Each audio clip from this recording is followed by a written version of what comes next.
പ്രളയക്കെടുതിയിൽ ആണ്ടു നിൽക്കെ വിരുന്നു സൽക്കാരത്തിൽ പങ്കെടുത്തതും ഹെലികോപ്റ്റർ യാത്ര നടത്തിയതും ന്യായീകരിച്ച മുഖ്യമന്ത്രി വി.ഡി. സതീശൻ മലപ്പുറത്ത് പങ്കെടുത്തത് വിരുന്നു സൽക്കാരത്തിലല്ലെന്നും ഹെലികോപ്റ്റർ യാത്ര ഔദ്യോഗിക ആവശ്യത്തിനാണെന്നുമാണ് വിശദീകരണം. എന്നാൽ മുഖ്യമന്ത്രിയുടെ ന്യായീകരണം തള്ളിയ പ്രതിപക്ഷം പ്രളയകാലത്ത് കാണിക്കേണ്ട ഔചിത്യം മുഖ്യമന്ത്രി കാണിക്കുന്നില്ല എന്ന് ചൂണ്ടിക്കാട്ടി വിമർശനം കടുപ്പിക്കുകയാണ്.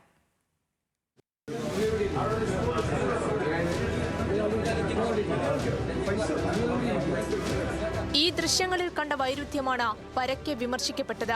സാധാരണക്കാർ വെള്ളപ്പൊക്കത്തിന്റെ ദുരിതത്തിൽ മുങ്ങി നിൽക്കുന്ന സമയത്ത് തന്നെ മുഖ്യമന്ത്രി വിരുന്നുണ്ട് നടക്കുന്നുവെന്നായിരുന്നു വിമർശനം. കനത്ത മഴയിൽ സംസ്ഥാനത്തെ പല പ്രദേശങ്ങളും വെള്ളത്തിനടിയിലായ ദിവസമാണ് മുഖ്യമന്ത്രി വി.ഡി. സതീശൻ യൂത്ത് ലീഗ് സംസ്ഥാന വൈസ് പ്രസിഡന്റ് ഫൈസൽ ബാഫക്കി തങ്ങളുടെ വീട് സന്ദർശിച്ചത്.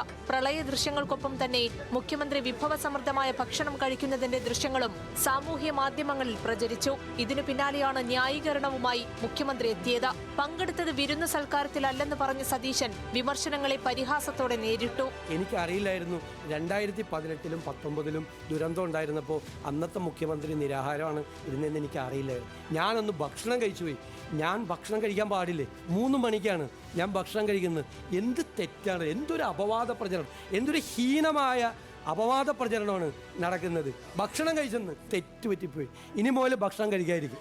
മുഖ്യമന്ത്രി കൊച്ചിയിലേക്ക് നടത്തിയ ഹെലികോപ്റ്റർ യാത്രയും കഴിഞ്ഞ ദിവസം വിവാദമായിരുന്നു. ചികിത്സയിൽ കഴിഞ്ഞിരുന്ന ഭാര്യാപിതാവിനെ കാണാൻ ഹെലികോപ്റ്റർ യാത്ര നടത്തിയെന്നായിരുന്നു വിമർശനം. എന്നാൽ യാത്ര ചില നിക്ഷേപകരെ കാണാനായിരുന്നുവെന്ന് സതീശൻ വിശദീകരിച്ചു. പക്ഷേ ഏത് നിക്ഷേപകർ എന്ന ചോദ്യത്തിന് മറുപടിയില്ല. ഞാൻ പോയത് ഒരു ഇൻവെസ്റ്റ്മെന്റ് ഗ്രൂപ്പ് കൊച്ചിയിലുണ്ടായിരുന്നു കാണാൻ വേണ്ടിയിട്ട്. ഞാൻ വന്ദേ ഭാരതിന് ബുക്ക് ചെയ്തിരുന്നു പോകാൻ. രാത്രി അവിടെ എത്തി അവരോട് സംസാരിക്കാൻ. അപ്പോൾ അവർക്ക് അത്യാവശ്യമായി സൺഡേക്ക് ഡൽഹിയിലേക്ക് തിരിച്ചു പോകണം എന്ന് പറഞ്ഞു. അവരെ അറിയിച്ച് അപ്പോൾ അതിനു മുമ്പ് അവരെ കാണണം. കാരണം തമിഴ്നാട് കൂടി അതിൽ ശ്രമിക്കുകയാണ് ആ ഇൻവെസ്റ്റ്മെൻറ്റിന് വേണ്ടിയിട്ട്. അവരെ തമിഴ്നാട് മുഖ്യമന്ത്രി കണ്ടിട്ടും ഞാൻ കാണാതെ പോയാൽ അതൊരു ബുദ്ധിമുട്ടാവുന്നത്, പിന്നീട് ഒരു ആക്ഷേപവും. അതുകൊണ്ടാണ് ഹെലികോപ്റ്റർ. പിന്നെ ഞാൻ ഹെലികോപ്റ്റർ ഉപയോഗിച്ചതിൽ 1 രൂപ പോലും സർക്കാരിന് നഷ്ടം ഉണ്ടായിട്ടില്ല.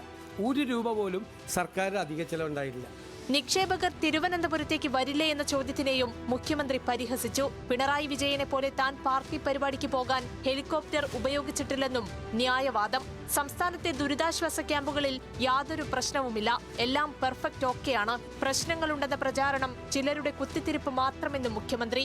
ഇത് വ്യാപകമായി സോഷ്യൽ മീഡിയയിൽ തെറ്റായി പ്രചരിപ്പിക്കുന്ന കാര്യങ്ങളാണ്. നിങ്ങൾ തെറ്റിദ്ധരിച്ച് പറയാണ്. ഒരു തരത്തിലും ഒരു ഫോൾട്ടും ഒരു സ്ഥലത്തും ഉണ്ടായിട്ടില്ല. ഈ കുത്തിത്തിരിപ്പ് ഉണ്ടാക്കരുത്. ദുരന്തങ്ങൾ ഉണ്ടാകുന്ന സമയത്ത് കുത്തിത്തിരിപ്പ് ഉണ്ടാക്കരുത്. കുത്തിത്തിരിപ്പ് ദുരന്തങ്ങൾ ഉണ്ടാകുമ്പോൾ. മുൻ സർക്കാരിന്റെ കാലത്ത് ഹെലികോപ്റ്റർ ധൂർത്തെന്നാരോപിച്ച വി.ഡി. സതീശൻ ഇപ്പോൾ വിവാദങ്ങളിൽ നിന്ന് തെന്നി മാറാൻ ശ്രമിക്കുന്നുവെന്ന് പ്രതിപക്ഷം ആരോപിച്ചു.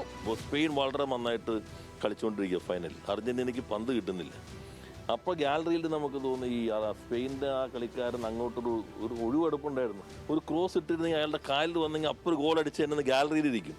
ഗ്രൗണ്ടിൽ ഇറങ്ങിക്കഴിയുമ്പോഴും വരണ പന്ത് നെഞ്ചുകൊണ്ട് നടക്കണോ, കാലുകൊണ്ട് നടക്കണോ, തലോണ്ട് പിടിക്കണോ എന്ന് പിടിയില്ലാതെ ആകെ നിൽക്കുകയായിരിക്കും. അപ്പോൾ ഗാലറി ഇരുന്ന് പറഞ്ഞു പോയതാണ്. ഇപ്പോഴാണ് ഈ കാര്യങ്ങളൊക്കെ മനസ്സിലായത്. ദുരന്ത നിവാരണ അതോറിറ്റി ചെയർമാൻ കൂടിയായ മുഖ്യമന്ത്രി ഭക്ഷണം കഴിച്ചതല്ല പ്രശ്നം, ദുരിതാശ്വാസ പ്രവർത്തനങ്ങൾ ഏകോപിപ്പിക്കാത്തതാണ് ചൂണ്ടിക്കാട്ടിയതെന്ന് A.A. റഹീം MP ഫേസ്ബുക്കിൽ വിമർശിച്ചു. ഹെലികോപ്റ്റർ യാത്രയിലടക്കം മുഖ്യമന്ത്രി ഔചിത്യമില്ലാതെ പെരുമാറിയെന്ന ആരോപണം കടുപ്പിക്കാനാണ് പ്രതിപക്ഷത്തിന്റെ തീരുമാനം. ന്യൂസ് മലയാളം, തിരുവനന്തപുരം.